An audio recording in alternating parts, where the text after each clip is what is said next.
안녕하십니까, 지암입니다. 지난번에 명지국제신도시 1단계에 대해서 얘기했다면 1단계를 품으면서 앞으로 중심 입지가 될 2단계에 대해서 얘기해 보려고 합니다. 위치를 보시면 아시겠지만 2단계가 완성이 되어야지 비로소 명지국제신도시의 내부 시설들이 연결되게 되는데요. 또 활용할 수 있는 녹지 공간이 훨씬 넓어집니다. 2단계가 핵심인 이유가 1단계에 해당되는 녹지와 2단계에 조성되는 넓은 공원 부지가 삶의 질을 향상시켜 줄 수 있는 쾌적한 신도시로 만들어질 것으로 생각되기 때문입니다. 명지국제신도시 2단계는 부지 선정 5년 5개월 만인 22년 3월 말에 첫 삽을 떴다고 하며 2028년 완공을 목표로 한다고 하는데요. 명지국제 2단계는 58만 평 크기의 단독주택과 아파트를 포함한 주택 8,773가구를 수용하는 사업입니다. 참고로 1단계는 16,775세대였으며 2단계 주택 규모는 1단계의 50% 정도 수준이라고 보시면 되겠습니다. 2단계의 나머지 공간은 대부분의 업무 및 녹지 공간으로 채워져 있습니다. 명지국제신도시를 조성하는 사업 주체인 LH는 2단계를 2개의 공고로 나누어 추진하기로 했으며 두 공고의 추진 시기는 약간의 차이가 있습니다. 아파트와 단독주택이 위치하는 곳이 1공구이며 2026년 준공을 완료하고 공원시설과 업무시설이 들어설 2공구는 2028년 완공을 목표로 내년 상반기에 착공을 한다고 합니다. 아파트가 지어진 1공구가 2026년에 완공을 한다고 하는데, 그렇다면 아파트 분양은 23년부터 24년까지 분양을 진행할 것으로 예상됩니다. 그렇다는 것은 에코델타시티와 어느 정도 시기가 겹칠 수도 있다는 것을 의미합니다. 물론 이 계획 또한 언제 변경될지는 알 수 없습니다. 명지국제신도시 2단계 아파트는 총 9개 블록으로 총 8,767세대를 분양합니다. 민간 분양이 7개 블록, 공공임대가 1개 블록, 신한희망타운이 1개 블록이 예정되어 있습니다. 임대와 희망타운을 제외한 민간 분양 7개의 청약 경쟁률은 정말 치열할 것으로 예상되는데요. 2단계에 지어진 아파트들이 핵심 지역에 위치해 있기는 하지만 현재 계획상으로는 모두 85제곱미터 이하의 아파트로 계획되어 있기 때문에 기존 명지국제신도시 내 대형평수 아파트들의 희소성은 계속해서 유지될 것으로 예상됩니다. 명지국제신도시 2단계 실시 계획이 비교적 최근인 2021년 5월에 계획이 변경되었습니다. 기존의 네모 반듯한 느낌의 업무시설과 녹지 공간이 좀 더 쾌적한 느낌으로 변화했다는 걸 볼 수 있는데요. 변경된 몇 가지 특징들을 알아보겠습니다. 첫째로 수변 친화 공원을 만들 계획입니다. 커널웨이라고 하죠.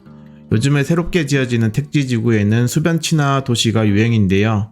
부산의 에코델타시티도 북항 재개발 지역에도 인공수로 조성이 계획되어 있습니다. 또 이미 수변공원, 수변상권이 있는 계획도시로 잘 알려진 청라국제도시나 김포한강신도시 등 새롭게 개발되는 신도시의 인공으로 수로를 만드는 커널웨이가 대세인 듯 합니다.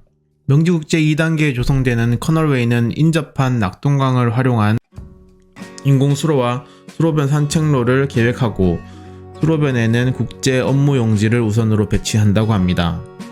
둘째로 공원 친화도시를 만들 계획입니다. 기존 계획에 있었던 안에서 변경되어 공원 녹지 비율을 11제곱미터 이상 증가시켜 녹지 비율을 28.2%로 계획한다는 내용입니다. 셋째로 보행 친화도시로 걷기 좋은 산책로를 만든다는 계획이 있습니다. 상가 또한 산책로와 연결시켜 2단계에 만들어지는 상업지역에는 아케이드 상가로 만들 가능성이 높은데요.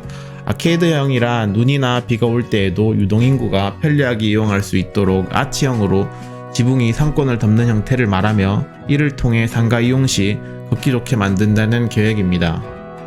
넷째로 건축물들을 특화한다는 내용이 있습니다. 중앙공원을 품은 5층 이하의 한옥호텔이 들어올 예정입니다. 이러한 한옥호텔은 송도 경원제 엠버서더 호텔이 대표적인 신도시의 한옥호텔로 참고하시면 되겠습니다. 또 50층 규모의 랜드마크도 건설될 예정이라고 하는데요. 이 랜드마크에는 미디어 파사드 조명 설치가 권장할 예정이라고 하니 진정한 명지국제신도시의 랜드마크가 될지 기대해봐도 좋을 것 같습니다.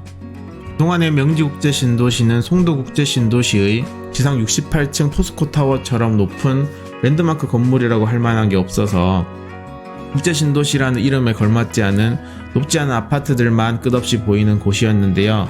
2단계 계획에 포함될 50층 규모의 건물이 명지국제신도시의 랜드마크가 되어 이를 충족시켜 명지국제신도시가 서부산의 대표적인 주거복합타운이 되기를 바랍니다. 추가로 1단계 부지에도 앞으로 중요한 시설들이 들어올 예정인데요. 명지더샵 2단계 옆에 영국 로얄 러셀 스쿨이라는 국제학교가 거의 확정되어 2024년 개교를 목표로 하고 있고, 명지더샵 3단계 옆이 종합병원 부지로 사업계획을 일부 변경해 외국병원 전용 부지의 규제를 완화했습니다. 이를 통해 국내 대형병원의 유치 가능성을 열어둠으로써 국내 대형병원이 들어올 가능성이 있을 것 같습니다. 신도시 조성 10년 넘도록 종합병원이 한 곳도 없는 의료기근을 마침내 해소할 수 있겠습니다. 또 국회도서관 부산 본관을 22년 7월에 개관하였습니다. 지상 3층 규모로 층고가 높고 면적이 커 굉장히 쾌적한 느낌을 받았습니다. 처음엔 국회도서관 부산 본관이 부산시민공원에 들어서는 방안이 검토됐지만 동서부산 문화격차 해소를 위해 강속으로 바뀌었다고 합니다. 낙동강 아트홀 공연장과 체육센터가 국회 도서관 아래 부지에 2023년 7월 준공을 목표로 21년도에 착공에 들어갔는데요. 아트홀 공연장은 음악 전용 공연장 1000석 규모의 다목적 공연장 300석 규모이며, 아트홀 체육센터는 수영장, 체육관, 피트니스 센터, GX룸으로 채워질 예정이라고 합니다. 앞으로의 명지국제신도시가 2단계를 중심으로 크게 발전할 것으로 예상되니 지금보다 발전된 명지국제신도시를 기대해봐도 좋을 것 같습니다. 이상으로 명지국제신도시 2단계에 대한 내용을 마치도록 하겠습니다. 시청해주셔서 감사드리며 도움이 되셨다면 구독, 좋아요, 알림 설정을 부탁드리겠습니다.